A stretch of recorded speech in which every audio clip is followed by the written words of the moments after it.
संत हैं, महात्मा हैं, आप सहज हैं और ऐसी वाणी बोलिए, ऐसा कर्म करिए।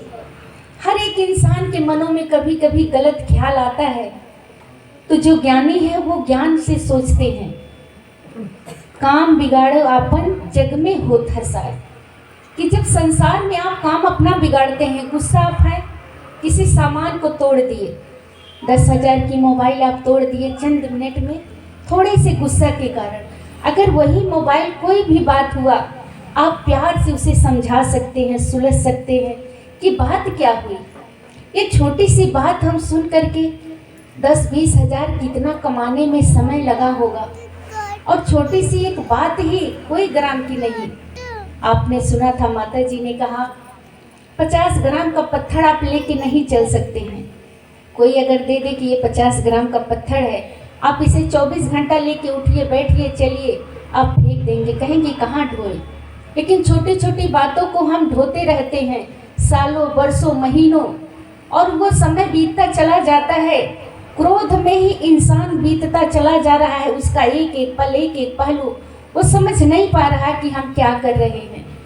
लेकिन आज सदगुरु के दरबार में हम संत हैं, अगर कोई भी बात होती है तो हम सुमिरन करें, सदगुरु को आगे करें। कोई भी घर में अगर विवाद है या हमारे अगल बगल पास पड़ोस में कोई विवाद है, तो हाथ जोड़ करके अरदास करें सदगुरु के चरणों में कि हे सदगुरु मुझे रास्ता दिखाइए। जैसे दूध अगर गर्म है, उसमें आप नींबू डालेंगे, दूध तुरंत तो दूध फट जाएगा, क्योंकि वो गर्म है। गर्म में कोई गुस्से वाला है, अगर कुछ आप बोलेंगे तो तुरंत सूरज उसकी आंखों में आ जाता है और गुस्सा में वो बहुत कुछ कर बैठता है। लेकिन अगर वही वस्तु ठंडी है, ठंडे में अगर आप दूध डाल दें नींबू, तो वो दूध नहीं फटेगा, क्योंकि वो ठंडा है। इसी तरह से आपका जीवन, संतों का जीवन, काट कूट धरती सहे और सहे बन रहा है, कटुक बचन साधु सहे और से सहा न जाए। एक बार दूध ने और पानी दोनों में बहस हुआ। पानी कहता है कि बहन मेरा तो बहुत कीमत है, मैं तुम्हारे में समा जाती हूँ दूध में, और मैं तुम्हारे मोल बिक जाती हूँ। दूध हंस रहा था, कहा हाँ बहन तुम्हारी कीमत है, और तुम्हारी, पानी ने कहा तुम्हारी तो कोई कीमत ही नहीं है, तुम तो बस सफ़ेद बने हो, बैठे हो, बस अपने आप को बहुत बड़े मानते हो, थोड़ा सा भी अगर कुछ पड़ा तो फट गए। वो दूध हंस रहा था। तो दूध ने कहा बहन मैं जब फट जाता हूँ तो मुझे लोग पनीर खोआ बना करके खा लेते हैं, लेकिन तुझे फेंक देते हैं नाले में। तेरी औकात मेरे साथ जुड़ने से है, तू अहंकार मत कर। मैं दूध हूँ, मेरी कीमत है, खोआ, दूध, दही कुछ भी मैं बन जाऊँगा।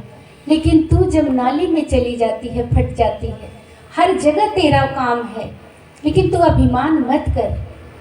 पानी ने कहा हाँ भाई मुझे बहुत अभिमान हो गया था, लेकिन कीमत आपकी है। मैं नाली में हूँ, तू नाली वाली हूँ, हर जगह मैं हूँ, लेकिन मैं अहंकार में ही हूँ। लेकिन यही दूध ने कहा बहन जब तू संतों के चरणों में पड़ती है तो तू चैड़ामृत बन जाती है, तेरा सहज भाव हो जाता है। तू जब अपने आप को सदगुरु के दर पे मिटा देती है तो तुझे लोग माथे पे लगा के पीते हैं, तुझे लोग गंगा जल मानते हैं। लेकिन तू अपने आप के अस्तित्व को ख़त्म मत कर, तू ये बहस मत कर। एक एक लोगों की कीमत है, जगह जगह पे कीमत है, हर एक इंसान की कीमत है, कोई छोटा है बड़ा है। जैसे कैंची है बहुत बड़ी है, तो एक कैंची की दुकान पे एक छोटा सा बच्चा जाता है, तो दर्जी कैंची लेता है, सुई लेता है, और जब लेके आता है तो कैंची को ऐसे ही मशीन पे रख देता है और सुई को वो डिब्बे में रखता है। और जब सुबह उठ के वो सिलाई करता है तो जब तुरपना होता है तुरप के सुई को अपने टोपी में खोस लेता है। वो बच्चा रोज इस चीज़ को देखता था, कहता है अंकल इतनी बड़ी कैंची कीमती आप लाए और इसे ऐसे ही मशीन पे फेंक देते हैं, और ये छोटी सी सुई 10 पैसे की आप डिब्बे में रखते हैं, और फिर अपनी टोपी में खोस लेते हैं। तो जो सिल रहा था टेलर हंस रहा था, कहा बेटा बहुत बड़ी कैंची है, काट के सबको अलग कर देती है। बड़ा हुआ तो क्या हुआ, जैसे पेड़ खजूर, पंछी को छाया नहीं, फल लागे यद्दूर। और ये छोटी सी 10 पैसे की सुई ये सब कपड़े को काटे हुए को जोड़ देती है। तो बेटा जोड़ने वाले की कीमत है, तोड़ने वाले की कीमत नहीं है। तो आज हम लोगों का भी धर्म जोड़ता है, तोड़ता नहीं है। हम लोगों का भी कीमत है कि हम संतों का सम्मान करते हैं, संतों का कोई भी अनादर नहीं करते हैं, क्योंकि आपको सद्गुरु ने प्यार सिखाया। बाबा हरदेव ने एक बार पत्रिका में लिखा था कि आपको जो प्यार चाहिए तो आप अगले को दूना दीजिए। जब आप अगले को दूना प्यार देंगे तो वो आपको उसका चौगुना प्यार वापस करेगा, क्योंकि प्यार का कोई मोल तोल नहीं होता है। बस प्यार बांटते जाइए, वो बढ़ता चला जाता है।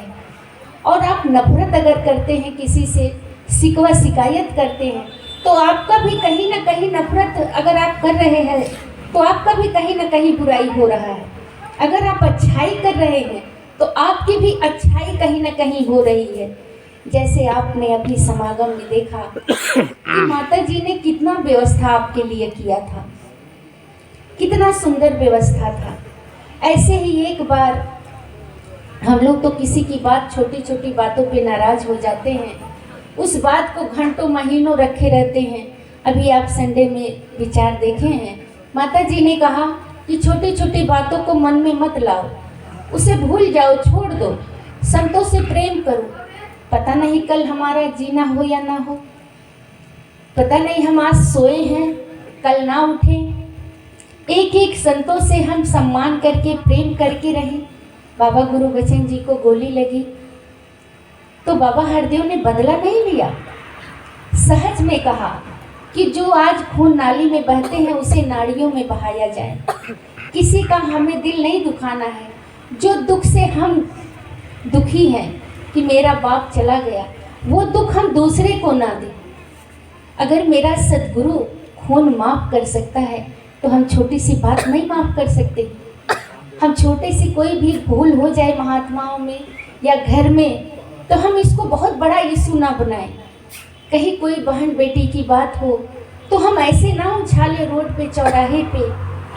हम संत हैं, महापुरुष हैं। अगर कोई कहीं ऐसी बातें होती हैं तो वहाँ जा कर के हाथ जोड़े, भाई साहब गांव की बेटी सबकी बेटी है, गांव की बहू सबकी बहू है। हम हक से कहते हैं मेरा गांव है, मेरा शहर है, लेकिन क्या हम उस गांव शहर में सुरक्षित हैं? सुरक्षित तब रहेंगे कि जब हम अपने मुंह पे ताला लगा के रखेंगे, कि सबकी इज्जत को ढकेंगे, किसी का हम अपमान नहीं करेंगे, सबका हम सम्मान करेंगे। और जब सबका सम्मान करेंगे, इज्जत करेंगे, तो उस गांव का नाम अपने आप बढ़ता चला जाएगा। जैसे आज आप देख रहे हैं कि गांव में तरक्की हो रही है, शहर में तरक्की हो रही है, बहुत बड़ी बड़ी फैक्ट्री हो रही है, हर एक जगह तरक्की होती चली जा रही है। सब वस्तुएं बहुत महंगी, सस्ती, सब बहुत उपलब्ध हो गई। पहले दादा बाबा के ज़माने में इतना गाड़ी, मोटर, मोबाइल, मशीन नहीं था, लेकिन आज आप देख रहे हैं कितना उपकरण होता चला जा रहा है। हर जगह घर महल बन रहे हैं। लेकिन क्या हमने कभी सोचा कि मेरे मन में कितनी तरक्की हुई, मेरे मन में कितने के लिए प्रेम हुआ, हमारे देखने से कितने महात्मा खुश हैं, हम कितनों को देख करके प्यार करते हैं। घर में अकेले बैठे 10-5 मिनट और सोचें किसी महात्मा से हमारा कोई गुस्सा तो नहीं है।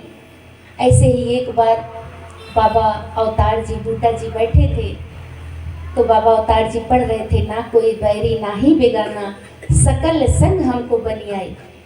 तो बाबा बूटा जी ने कहा आपका कोई है? बाबा अवतार जी तुरंत गए अपने साले सरदार बूटा के पैर पे मत्था रख के धन्य निरंकार किया और कहा प्रभु जो भी आज तक हमारे आप में भूल थी दास को माफ़ करिएगा। ये मेरे गुरु का आदेश है, ना कोई बैरी ना ही बेगाना, सकल संग हमको बन आई। कि जहाँ हम बैठें तो एक नज़र उठा के देखें तो मेरा सारे प्रेमी है, कोई बैरी नहीं है, मेरे सारे परमात्मा के बनाए बच्चे हैं और हम सब भाई बहन हैं। किसी से नफरत नहीं है। जैसे निरंकार आप देखते हैं कि निरंकार जैसे यहाँ है वैसे घर में है, रोड पे है। एक बार काकभुसुंडी जी को भरम आ गया तो वो गए। भगवान जब जन्म लिए थे, रामचंद्र जी खेल रहे थे, ठुमुक चलत रामचंद्र बाजत पैजनिया। तो जब गए भगवान कौवा बन के और वो रोटी खा रहे थे, वो छीन रहे थे, नीचे का जूठा बिन बिन के खा रहे थे। कहने लगे ये भगवान है, रो रहे हैं, ये तो नर में लीला कर रहे हैं, क्या कर रहे हैं, भगवान तो हो ही नहीं सकते। अब काकभुसुंडी जी रोटी को लेके आगे आगे चलने लगे और पीछे पीछे भगवान भी उड़ने लगे।